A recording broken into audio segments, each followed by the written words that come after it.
Isang pangkaraniwang umaga ng Biyernes, 3 2024, sa bansang Indonesia, maagang gumising si Yoyo Tari na siyang lokal na pinuno ng baryo.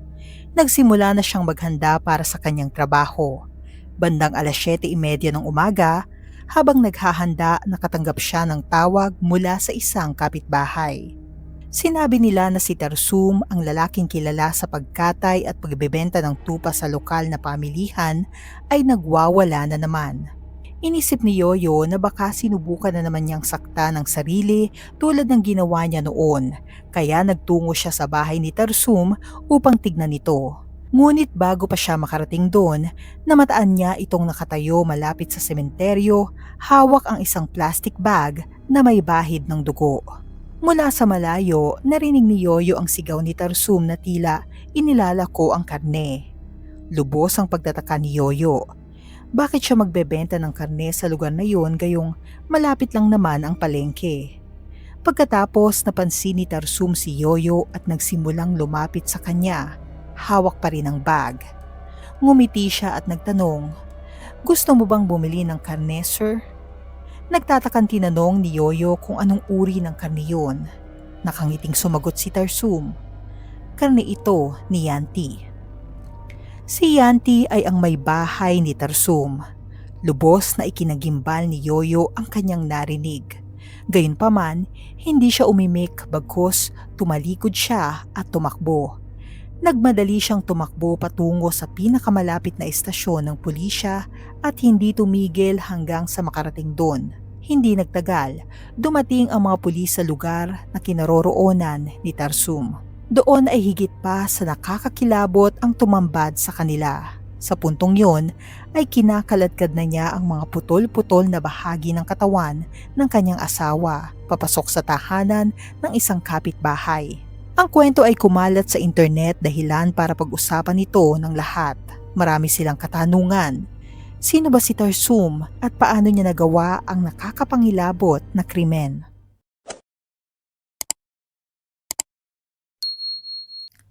Si Tarsum ay 50 taong gulang. Ang kanyang asawa namang si Yanti ay nasa 40 taong gulang. Inilarawan siya ng mga nakakakilala sa kanya bilang isang tahimik, kalmado at masipag na tao.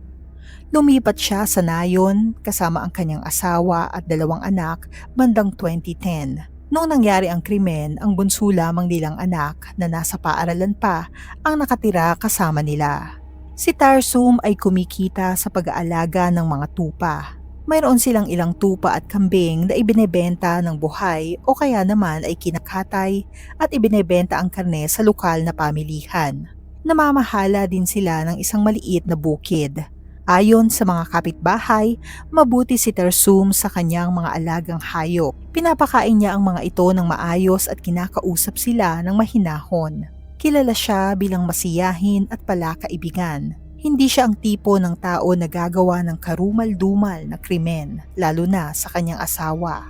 Tulad ng marami sa kanilang nayon, may kahirapan ang buhay ni Tarsum. Mayroon siyang ilang mga hayop, ngunit maliit at simple lamang ang kanilang bahay. Sapat lang to para may masilungan sila ng kanyang asawa at 2 anak. Walang impormasyon kung ano ang trabaho ng asawa niyang si Yanti, pero may isang bagay na namumukod-tangi sa kanila. Sa kabila ng kanilang estado sa buhay, nagagawa pa ng pamilya na tumulong sa iba. Naalala sila ng mga kapitbahay dahil sa pagtulong, pagkakawang gawa at pagiging handa para sa komunidad kung kailangan. Malayo ang tirahan ng mga kamag-anak ni Tarsum. Nakatira lamang siya kasama ang asawa at mga anak niya sa kanilang baryo. Ang pag-aalaga ng mga hayop at ang pagkayod para mabuhay sa isang maliit na baryo sa probinsya ay isang trabahong nakakapagod. Ginugugol ni Tarsum ang kanyang mga araw sa bukid, nag-aalaga ng sakahan at tumatanggap ng iba pang mga trabahong nangangailangan ng lakas ng katawan para lang may maipakain sa pamilya. Pero nang nagsimulang tumaas ang presyo ng mga bilihin, hindi pa maaaring ibenta ang kanyang mga alaga, kaya naman humingi siya ng tulong sa mga kapitbahay. Sa simula, maliliit na bagay lang. Humihiram siya ng bigas, asukal, itlog at iba pang mga pangunahing kailangan. Pero kalaunan, maging ang paghingi ng tulong ay naging mahirap na rin. Lubos na siyang nahihiya sa palagiang panghihiram. Kaya lumapit siya sa mga loan sharks na siyang mga taong magpapautang sa kanya ng walang tanong ngunit may kapalit. Nang sa wakas ay panahon na para umani at magbenta ng karne, umasa siya na ang kikitain ay sapat na para maibsan ang pasanin kahit kaunti lang. Subalit matumal ang benta, hindi bumuti ang kanyang kita, kaya muli siyang nangutang. Paulit-ulit siyang umutang hanggang sa lumaki na ito ng husto. Ayon sa ulat ng mga investigador, bago mangyari ang insidente, umabot na sa 100 milyong rupya o humigit kumulang 330,000 pesos ang kabuuang utang ni Tarsum. Nakakalula ang halagang ito lalo na sa isang taong wala halos kinikita. Nakapanlulumo ang bigat ng kanyang pasanin. Ang dating masiyahin at palakaibigang si Tarsum ay nagsimulang magbago. Nawala ang kanyang mga ngiti, naging tahimik at hindi na siya nakikihalubilo. Sa kanilang dating tahimik na tahanan, naging madalas ang pagtatalo.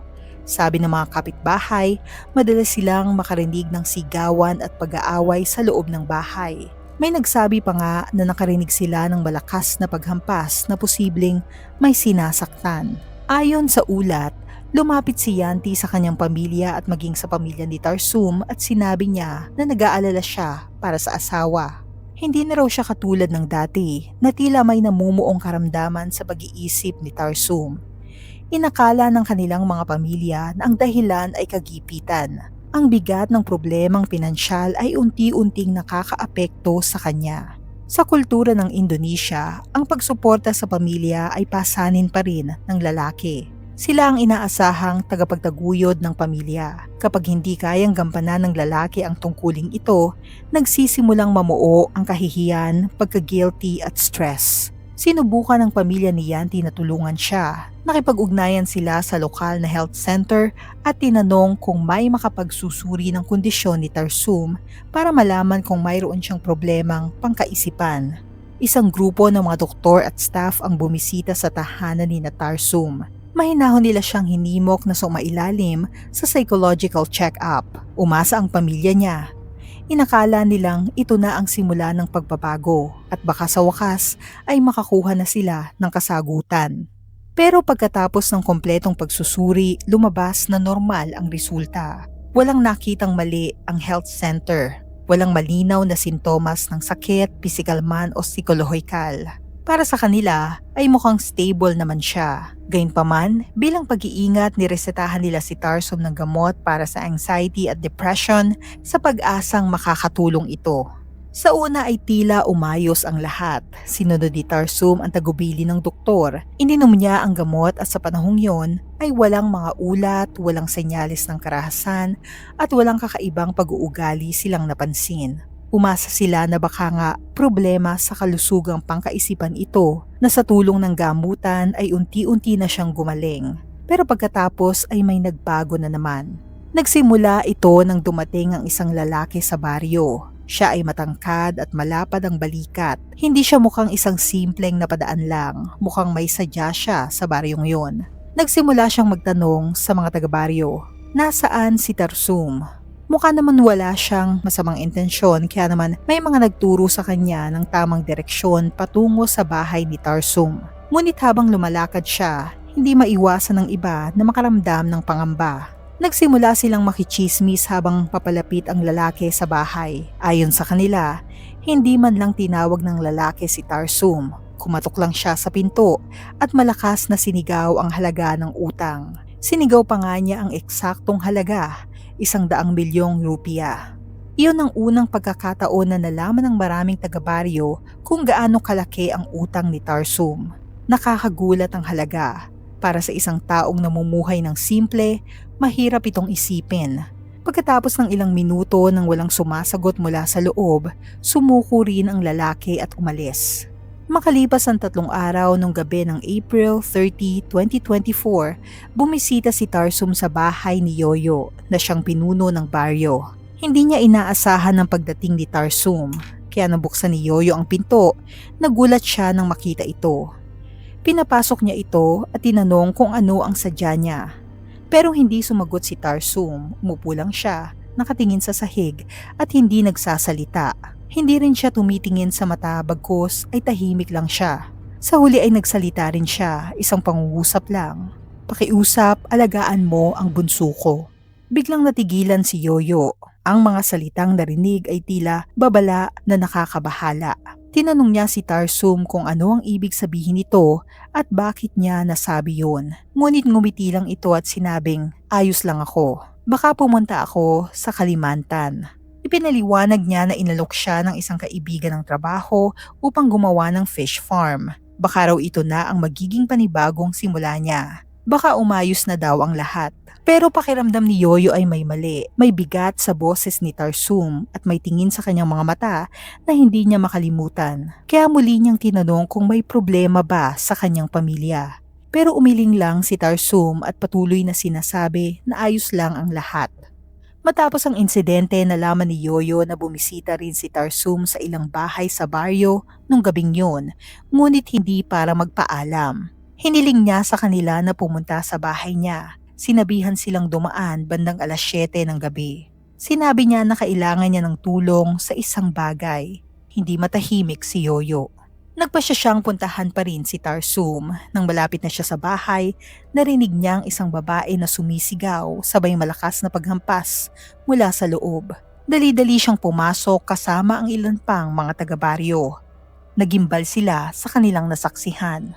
Naabutan nilang nakalugmok sa sahig si Tarsum at mahigpit na nakapulupot ang sarili niyang kamay sa leeg akmang tatapusin ang sarili. Namumula ang kanyang mukha, mababaw ang paghinga at nanginginig ang kanyang katawan. Katabi niya si Yanti na pilit siyang pinipigilan. Kung hindi dumating ang mga kapitbahay sa tamang oras ay baka natuluyan na siya. Akala nila ay kumalma na si Tarsum subalit muli siyang nakawala sa pagkakahawak sa kanya at sa pagkakataong ito mas naging marahas pa siya sa sarili. Sunod-sunod ang ginawa niya sa sarili tulad ng pag-untog sa posting kahoy sa bahay, sa bakal na poste sa labas at maging sa pader ng kapitbahay dahilan para maging duguan ang kanyang ulo. Sinadya niyang sumubsob sa isang lalagyan ng tubig. Pagkatapos ay ibinalibag ang sarili sa puno ng nyog. Nabulabog ang buong lugar. Nagdagsaan ng mga taga-baryo. Tinulungan nila si Yoyo na pigilan si Tarsum. Nang mahawakan siya ng ilang mga kalalakihan, sa wakas ay tumigil din siya. Dinala siya pauwi. Hindi regular ang kanyang paghinga. Ang mukha niya ay nababalutan ng tubig, dugo at putik. Tinignan nila ang sugat at napagtantong mas malala ito kaysa sa inakala nila. Kaya dinala nila ito agad sa doktor. Bandang hapon nang kumalma na ang sitwasyon, kinausap ni Yoyo si Yanti. Kailangan niya ng sagot. Ano ba talaga ang nangyari? Bakit bigla na lang sumabog sa galit si Tarsum? Ayon kay Yanti, nang umagang yon ay bigla na lang inatake ng matinding galit si Tarsum. Naghagis siya ng mga gamit sa bahay, inatake niya ang asawa at sa huli ay sinubukan niyang tapusin ang sarili niya. Nang tanungin ni Yoyo ang tungkol sa malaking utang, umamin si Yanti tungkol dito. Ngunit pinilit daw ni Tarsum na kontrolado niya ang lahat. Sinabi niya na naibenta na niya ang kanyang kotse at nabayaran na niya ang karamihan sa mga malalaking utang. Mayroon pa siyang ilang maliliit na utang ngunit tinutulungan daw siya ng pamilya niya na ayusin ang mga ito. Sa gitna ng lahat ng ito, parang walang nangyari at kumalma na si Tarsum. Nagsindi siya ng sigarilyo gaya ng dati, ngumiti, tumawa ng kaunti at bumalik sa normal. Ngunit ang normal na iyon ay hindi nagtagal. Pagsapit ng Biyernes, May 3, 2024, bandang 7:30 ng umaga, naghahanda si Yanti para pumunta sa moske. Doon ay nag-aaral siyang magbasa ng Quran at nagkaroon siya ng pagkakataong makipag-ugnayan sa ibang mga babae sa komunidad. Ngunit hindi na siya nakarating. Paglabas niya sa kalsada malapit sa kanilang bahay, bigla siyang inatake ni Tarsum. Naghihintay siya habang hawak ang malaking kahoy. Malakas niya itong ipinukol kay Yanti ng paulit-ulit. Karamihan sa mga hampas ay tumama sa ulo nito. Nagdulot ito ng matinding pinsala sa ulo ni Yanti. Nang humandusay siyang duguan, aakalain mong tapos na ang lahat. Ngunit hindi pa dito natatapos. Bumalik si Tarsum sa bahay para kumuha ng kutsilyo. Ginamit niya ito para pira-pirasuhin ang kanyang asawa. Nilagay niya ang mga parte sa malalaking plastic bag. Matapos noon ay nagbihis siya na parang normal lang ang mga pangyayari. Naglakad siya sa baryo, nagtatanong sa mga tao kung gusto nilang bumili ng karne. May isang kapitbahay na nakarinig sa kanya na sumisigaw, "Bumili na kayo ng karne ni Auntie." Sa una, walang nakakaintindi kung ano ang ibig niyang sabihin. Ngunit isang lalaki ang naalarma sa tono ng boses ni Tarsum at sa bag na dala niya, kaya tinawag niya si Yoyo. Sa una, inakala ni Yoyo na sinusumpong na naman si Tarsum na baka sinaktan na naman ito ang asawa niyang si Yanti. Ngunit nang makita niya ang dugo at ang bag at ang kalmadong tingin sa mata ni Tarsum, alam na niya ang nangyari. Wala na si Yanti. Hindi na siya nag-aksaya ng oras. Nagmadali siya patungo sa estasyon ng pulisya at iniwan niya si Tarsum na nakatayo malapit sa sementeryo na nag-iisa at hawak pa rin ang bag. Hindi nagtagal matapos magtungo ni Yoyo sa pulisya, isa pang taga-baryo ang nakakita kay Tarsum. Sa pagkakataong ito, nakaupo siya malapit sa isang himpilan ng tanod kung saan karaniwang nagtitipon ang mga kalalakihan sa gabi. Doon ay nakaupo siya habang may hinihiwa. Lumapit ang curious na lalaki hanggang sa makita niya kung ano ang nasa kamay ni Tarsum. Isang binti ng tao. Sa isang kamay hawak ni Tarsum ang binti. Sa kabila naman ay isang kutsilyo. Kalmado siyang naghihiwa. Natulala ang lalaki sa nasaksihan niya. Sumunod ay may biglang sumigaw at sa loob lang ng ilang sandali, nagkagulo na ang buong baryo. Nagtakbuhan ng mga tao. Ang iba ay nagsimulang mag-record ng video gamit ang kanilang mga cellphone. Nang mapagtanto ni Tarsum na pinapanood siya, hindi siya tumakas. Kinaladkad lang niya ang mga bahagi ng katawan patungo sa isang kalapit na bahay. Nag-iwan ito ng bakas sa kanyang dinaanan. Hindi nagtagal ay dumating na ang mga pulis, subalit hindi naging madali ang pag-aresto sa kanya. Hawak pa rin ni Tarsum ang kutsilyo. Inaamba niya ito sa sinumang lumalapit. Sa isang video na kumalat na sa internet, makikita ang isang miyembro ng militar ng Indonesia na nakikipagbuno kay Tarsum. Sa isang panayam, sinabi ng opisyal na muntik na siyang mamatay sa kanilang pambuno. Nang madakip siya ng mga tao, sumisigaw at nagpupumiglas si Tarsum. Sa huli, dahil wala ng ibang paraan, kinaladkad na lamang siya at sapilitang ipinasok sa sasakyan ng mga otoridad. Dinala si Tarsum sa himpilan ng pulisya para hingan ng salaysay. Sa simula ay di siya makausap. Umiiyak siya, humihikbi at umupo ng mag-isa sa kanyang selda habang paulit-ulit na tinatanong kung nasaan na ang asawa niya. Tila wala siya sa sarili. Minsan ay nakatulala lang siya sa mga rehas na para bang naghihintay ng parusang hindi niya maintindihan. Pero unti-unti ay nagsimula na rin siyang magsalita. Sa isa sa mga naunang interrogation, napaiyak siya bago sagutin ang anumang katanungan. Sa wakas ay nagkaroon ng malinaw na larawan ang mga investigador sa kung ano ang nangyari. Ayon kay Tarsum, nagsimula ang lahat sa isang pagtatalo. Pinag-uusapan nila ang tungkol sa pera, utang at panggigipit, tapos ay may biglang pumitik sa loob niya. Inamin niya ang pagpatay kay Yanti. Noong May 5, 2024, formal na kinasuhan ng kasong murder si Tarsum na may parusang habang buhay na pagkakakulong o kamatayan. Ngunit habang siya ay nasa piitan, napansin ng mga pulis ang mabilis na pagbabago sa kanyang mga kilos. Minsan ay kalmado siya, sa susunod naman ay balisa. Binabangga niya ang kanyang ulo sa dingding at inuuntog ito sa mga rehas. Ang kanyang pakiramdam ay pabago-bago dahil sa pag-aalala, humiling ang mga investigador ng full psychiatric evaluation. Inilipat siya sa psychiatric ward sa loob ng 14 na araw. Lumabas sa pagsusuri ng mga doktor na mayroon siyang malubhang karamdaman sa pag-iisip kaya hindi siya maaaring managot sa krimen. Naabsuelto siya sa mga kasong kriminal. Noong September 4, 2024, inilipat siya sa isang mental health facility para sa pangmatagalang paggagamot. Ayon sa ulat, bumuti ang kanyang kondisyon, ngunit nang kumalat ang balita na posibleng bumalik si Tarsum sa kanilang nayon, mariing tumutol ang komunidad. Sa huli, nagpasya ang mga otoridad na ilipat siyang muli. Sa pagkakataong ito ay sa isang rehabilitation center noong September 20, 2024. May bulong-bulungan na pagkatapos ng rehab, maaaring ilipat si Tarsum sa isang pasilidad ng social welfare para sa mga taong may kapansanan sa pag-iisip. Ngunit simula noon ay wala nang balita tungkol kay Tarsum. Walang nakakaalam kung nasa na siya ngayon. Ang kaso ni Tarsum ay ikinagulat ng buong bansa. Ngunit habang pinag-uusapan ng publiko ang karumal-dumal na pangyayari, 2 inosenteng bata ang naiwan. Tila lahat ng mga mata ay nakatitig sa kanila at sa kasamaang palad, tinagurian silang mga anak ng mamamatay tao. Lumipat sila upang manirahan kasama ang mga kamag-anak upang magsimulang muli at makalimutan ng lahat.